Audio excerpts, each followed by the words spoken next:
Simpatisan FPI terciduk, punya 35 akun media sosial, buzzer atau bukan nih? Aduh.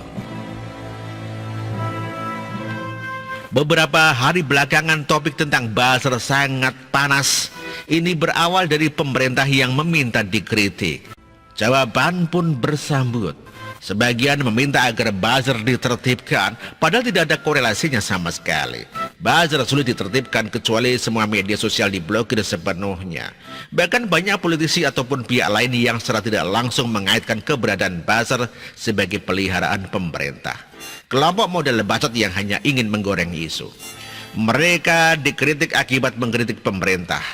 Tuduhnya ke buzzer, dikit-dikit ulah buzzer, seolah buzzer itu hanya berkumpul di kubu pemerintah.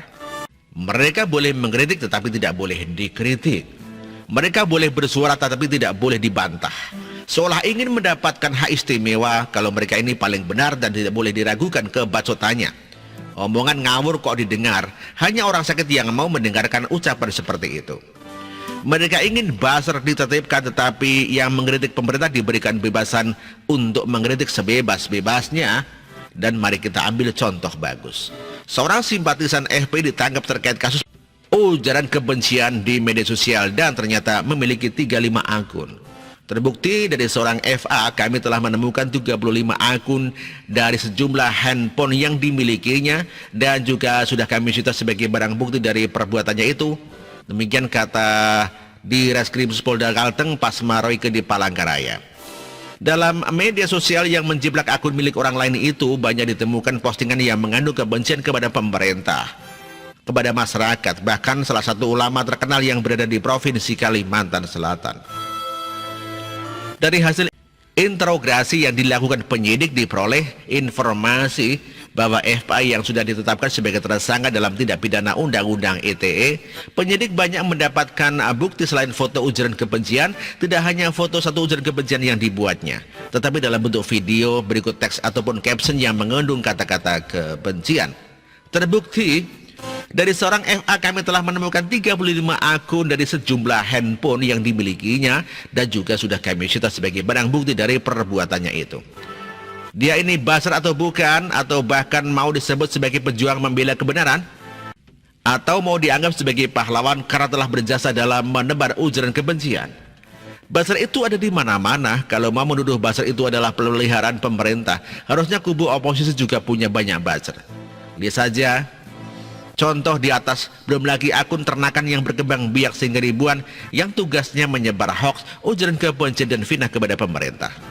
Yang membela pemerintah dan NKRI dituduh sebagai buzzer bajaran, sedangkan mereka yang menganggap diri sebagai orang sok suci padahal munafik dan santai-santai membuat berbagai macam propaganda untuk mengkacaukan negara ini. Lucunya sudah banyak bukti yang mengarah ke sana, tetapi mereka pura-pura buta dan tuli dan terus menuduh balik. Mereka inilah buzzer-buzzer yang meresahkan, yang cari makan dari sana, ternak akur, sebar provokasi dan fitnah.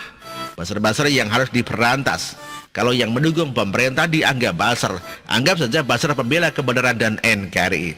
Tanpa mereka ini, hoak dan ujaran kebencian sudah merajalela tak terkendali. Sekarang saya tahu kenapa mereka banyak yang teriak buzzer dan setelah diam-diam ingin memframing pemerintah. Salah satunya adalah karena takut kedok mereka terbongkar, mau melancarkan serangan busuk ketahuan di tengah jalan.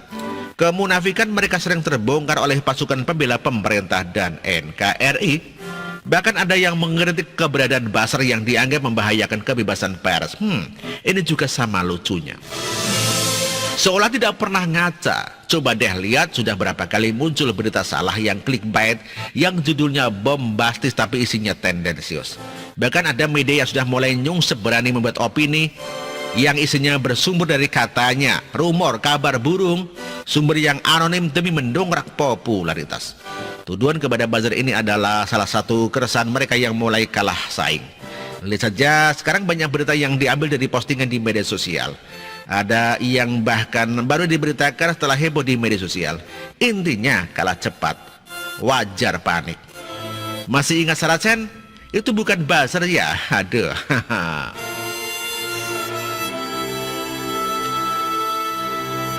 Artikel ini ditulis oleh X Hardi. Terima kasih.